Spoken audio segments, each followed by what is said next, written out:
creepy crawly. But pianists could do that too, and I think sometimes we should to facilitate the legato.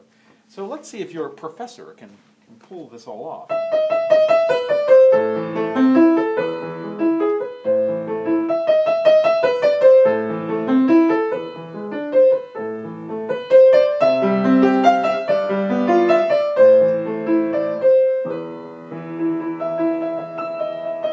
Etc., etc. So I hope you can hear the difference there, because there is a difference. Let's look for another rest, shall we? So at the end of the storm theme in the middle, bum da da da. This is an amazing piece because he has so many little different moods in it. There's a very singing part that we haven't talked about. Then there's this kind of like dramatic part. So at the end of the storm scene, let's see. We have da da da dum dum da dum dum, a quarter note chord followed by an eighth rest, and then da, a dominant chord followed by two eighth rests. So quarter note, eighth rest, eighth note, eighth rest, eighth rest. It's written differently, and again, a little rant alert. I don't usually hear this distinction, even from very fine pianists. But Beethoven, again, he picked up his quill pen and he wrote two eighth rests there. He wanted a difference there. So let's see if we can hear this. So in slow motion, 1, 2, 3, 1, 2, 3, 1, 2, 3, and then onto the Misterioso A minor tonic again. So that half cadence there, one chord, five chord. The five chord is a bit suspended with that extra air in there. There's a suspended quality before you go into the Misterioso. The triplets coming in on the tonic here, it's pianissimo, very quiet. My piano is very loud, so it is hard for me to demonstrate, but I will try nonetheless to convey at least the mood of it, if not the most accurate dynamics. So we have...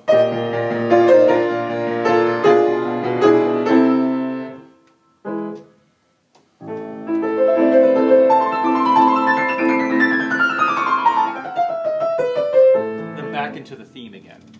It's very interesting little, this little sort of alternate dimension that he kind of puts you into before he cascades down back into the theme again. This piece, Für Elise, is probably the most hackneyed, overplayed piece of music ever written.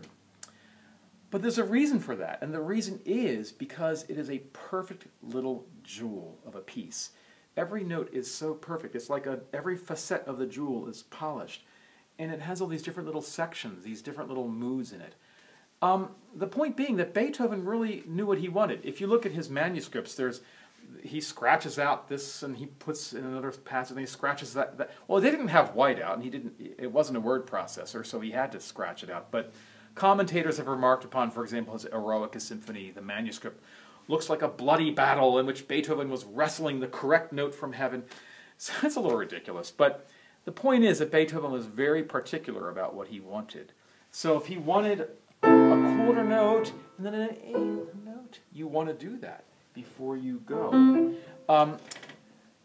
Also, the piano is very sensitive to everything you do, every gesture. So here, even with the arm, if I engage it from a lifted position, it conveys that tentative feeling. So it's not just the gap, it's how you let go of things. How you let go. No. Yes. It's a different sound. The negative space. Artists talk about negative space. It's the space around objects that give objects their shape. And the rest is like our sonic equivalent of that. And it's how do we blend that negative space so it's a little blurry with the object, or is it more crisp, you see? So, crisp, yeah? So, a little blurry, and the arm modulates that. So anyway, I hope you find this interesting, because I find this topic very interesting, and people don't do it much, I think. Thus, this video. So I would be very interested in your comments, because... you know, after all, we're always learning from each other. And teachers, do you hear this enough? Is this something you want to hear more from your students? And students, what do you think? Can you hear these distinctions? You know, Fleischer would always say, as a pianist, you have the luxury of going into your studio and trying different things. Try coming off differently or hitting the key differently. You have that luxury to experiment.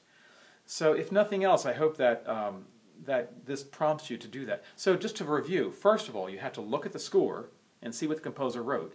Because we repeat things so often as pianists, we stop looking at the score and the performance sort of drifts from what it should be. B, or number 2, you have to do it. And then 3, you have to figure out what the gesture is.